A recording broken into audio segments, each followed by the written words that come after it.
আসসালামু আলাইকুম, সবাই কেমন আছেন? আশা করি সবাই ভালো আছেন। স্বাদ ও স্বাদের গল্পের সাথে আবারও আসলাম আপনাদের জন্য স্বাদ ও লাবণ্যময় হরেক রকমের বেসন দিয়ে ফ্রাই নিয়ে আসলাম। সো দেখার জন্য সবাই আমার সাথে থাকুন, আমার ফেসবুক পেজে লাইক করুন। এখন দেখাবো আপনাদেরকে আমি বড় সাইজের ক্যাপসিকাম মরিচ, এটাকে বেসন দিয়ে ভেজে দেখাবো।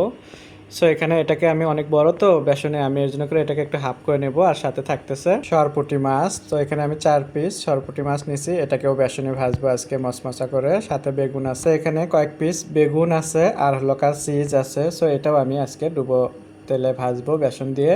বেসনটা আমি আগে থেকে গুলে নিছি, কম বেশি আপনারা সবাই জানেন বেসনটা কিভাবে গলে। তো এখানে একটু আদা রসুন বাটা, স্বাদ মতো লবণ, একটু মরিচ, একটু হলো কালার ফুড কালার দিছি কালারের জন্য, দিয়ে আমি ব্যাটাটাকে তৈরি করে নিছি। এখন আমি চলে যাচ্ছি চুলোতে। আসলাম চুলোতে, আমি এখানে আগে থেকে একটু তেলটা বসিয়ে দিছি, দিয়ে এটাকে আমি গরমে রেখে দিছি। সো কি তেলটা গরম হয়ে গেছে, আর আমি বেসনের মধ্যে ক্যাপসিকাম মরিচটাকে আমি এভাবে চুবড়িয়ে নিচ্ছি, দেখতেই পারছেন। এখন তেলে দিয়ে দেব। বিসমিল্লাহ, আমি দিয়ে দিচ্ছি। এভাবে বাকিগুলো দিয়ে দেব। একসাথে আমি ক্যাপসিকাম মরিচগুলো সবগুলো দিয়ে দিলাম। এখন আমি এটাকে উল্টে পাল্টে সুন্দরভাবে ভেজে নেব।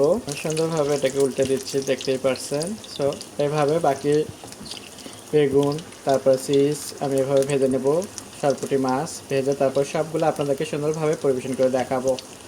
খুব সুন্দরভাবে আমি এটাকে উল্টে পাল্টে ভেজে নিলাম লাল লাল করে। এখন আমি এটাকে পরিবেশন করে দেখাবো। সো আমার হয়ে গেল পরিবেশন করা। আর দেখতেই পারছেন এখানে একদম হরেক রকমের ফ্রাই করে নিছি আমি। এখানে ফিশ ফ্রাইটা একটু আমি 2 রকমের করছি, একটা বেসন।